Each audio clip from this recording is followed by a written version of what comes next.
Баршаңызға сәлем. Бүгін мен сіздермен мынандай болып керемет болып піскен пончиктерді оформлять ететін боламын. Ал бұл пончиктердің толық рецептісін біздің Бупекекс YouTube каналынан поиске жасаңыз таба аласыз.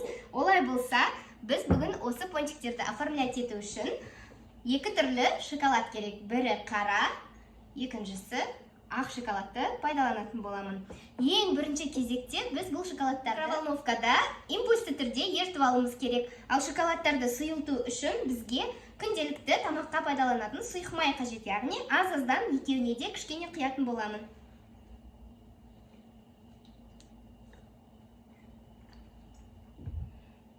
Мінекей, енді микроволновкаға жіберетін боламыз.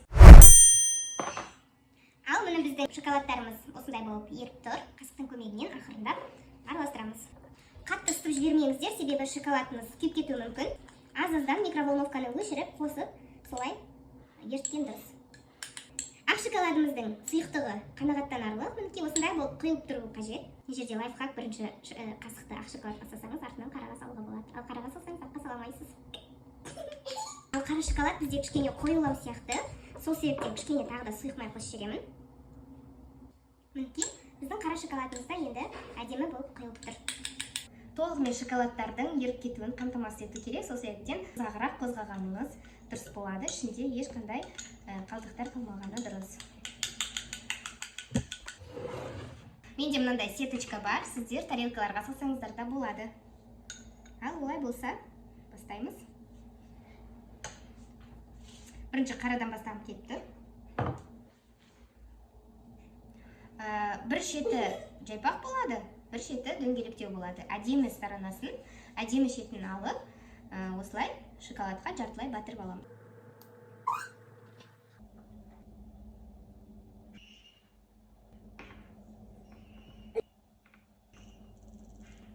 Қалған шоколадымызға мен мынандай молотый арахис қосқым келіп тұр. Сол кезде Ferrero Rocher деген покрытие болады. Біз бұны обычно сникерске тортқа покрывать ететін боламыз. Мінекей, примерно осындай. Так, дұрыс шықпады. Орехтарды төсеп шығамыз. Зато жеген кезде қытырлап күшті болып тұрады орехтар. Шоколадтарымыз қатқалмай тұрғанда ореомен оформлять етеміз.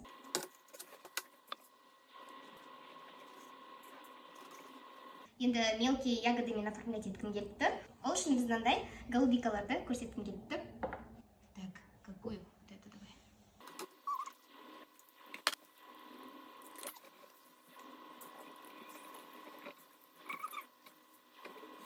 Мынандай сусальное золото бар бізде. Үстіне кішкенеден қойып шыққым келіп тұр. Дорого и богато, чтобы смотрелось. Это пищевое золото. Да. Ой, все это будет Хан кушать. За пятерки. И сюда можно. Ханя хочет вот с таким кондурином. Это серебристый кондурин, где больше 45. Капец. Бала может шоқ соусайды.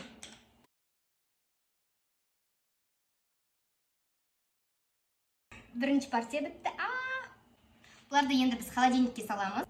Ал келесі кезекте енді ақ красительмен боятын боламыз.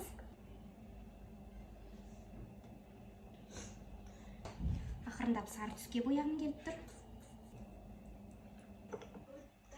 Бір капля сары краситель қостым.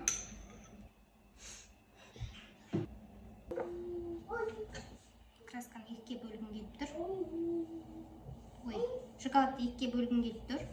Жасыл қосқым келіп тұр. Розовый цвет қосқым келіп тұр.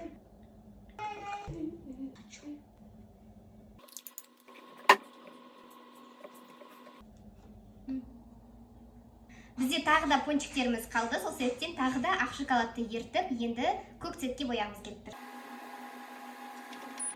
Міне біздің шоколадымыз дайын болды, енді аз ғана көк краскадан қосатын боламын. Пончиктарымызды бояп шығамыз. Ал енді біздің пончиктарымыз боялып бітті. Енді боялған пончиктардың үстіне түрлі оформление жасайтын боламыз. Ең бірінші мен фисташковый цветке фисташкиді турап бетіне сепкім келіп тұр. Бізде очищенные фисташки майдалап турағым келіп тұр. Мінекей фисташкимізді турап алдық. Енді фисташковыйдың үстіне себетін боламыз. Астына мынаны қойғым келіп тұр. мінекей біздің фисташковый бітті. Разноцветный посыпка бар. Соны септін кеп тұр біреусіне. Арахисовые слайсы бар. Бұны біз давайте бір көпке сетіміз. Золотадан розовыйға стегім кеп тұр. Содан хочу мынаған точкаға істеп.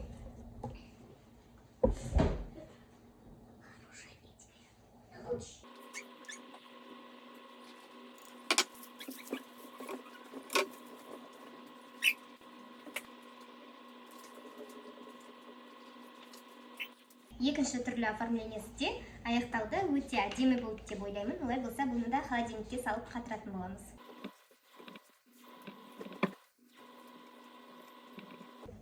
Олай болса, біздің неше түрлі пончиктарымыз дайын болды. Сіздер де үйіңізде қандай ингредиент бар, соған сәйкес етіп балаларыңызды қуанту үшін әр түрлі түрмен, дәммен жасап берсеңіздер болады. Ас болсын.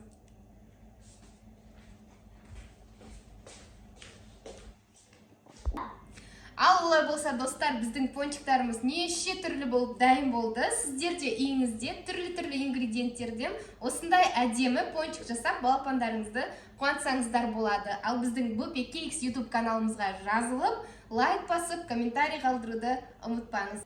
Ас болсын.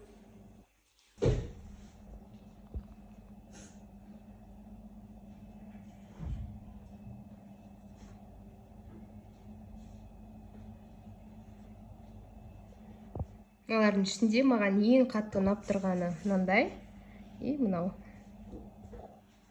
Мне нравится, знаете, какой? Какой? Мне нравится вот этот. И еще нравится вот этот и этот. Супер.